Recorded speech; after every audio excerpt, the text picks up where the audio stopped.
at number 14 Wandari Avenue, my grandfather's house, it's a bit of a sad day. It's part of the process of taking down the house piece by piece. Today is the tiles.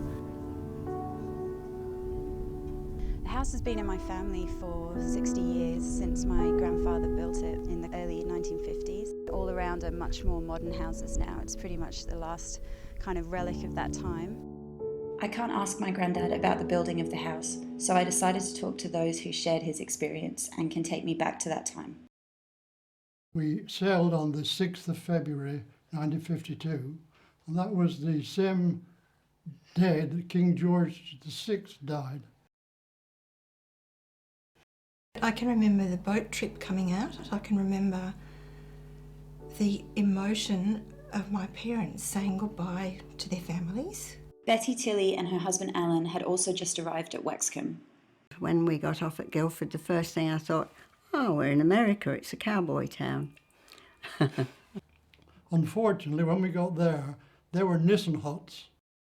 It was pretty rough. I mean, it was summer, first of all, and there were flies everywhere. And, you know, you come from England, you come from the cool, and winter, really.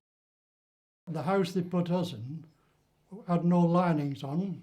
It had no electricity, no water, no internal walls, no doors, no windows. We went to a house that was barely there.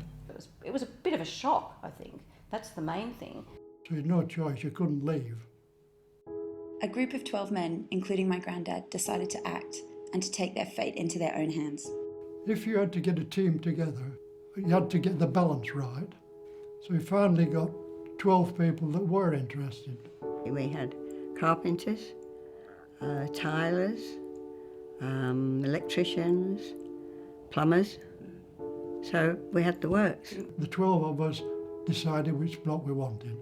We settled that. We went up the main road. The sand track, that's what I remember of it. The bush lots, they were, you know, our houses were the first 4 built, and I remember that most of the other lots were bush. And he said, the blocks are in there. I just cried my eyes out, I'm not living in the bush. We got the expensive one at £200. They did it weekends, and every 6 weekends they had off. It was pretty hard working during the day and then working the weekends as well, every weekend as well. My mother tells me that they were very lonely for those 4 years. I knew that eventually that we were going to go and live in a new house, and that there were other people that my father was doing the same with. But the significance of it, I think, and the difference it was going to make in our lives wasn't really evident until we got there. This house is quite a big part of my identity.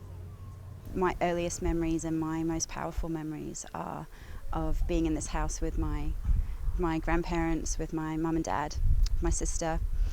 All these years it's been here, I perhaps didn't show it as much attention or as much love as I could have. It feels a little bit disloyal, but I know that my grandfather wanted us to be able to live here as a family and all be happy, and currently the house is just it's not possible to live in it, so I don't think he'd be too upset with us. I think we're more upset with ourselves.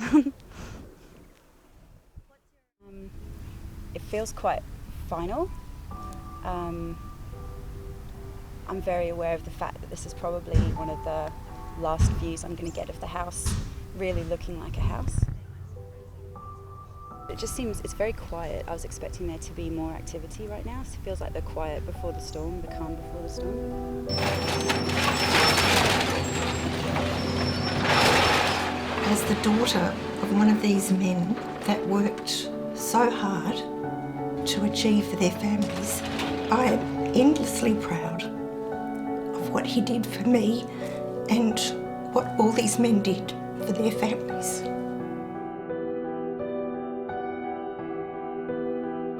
For a while I was very upset about knowing that the house had to go when the actual frameworks was there. It was still a very strangely beautiful thing, but it was no longer able to be lived in by a modern family, and I know that my dad would be saying, just do it, kid. It's that empty space now. We can continue to live at that address. Number 14 stays in our family.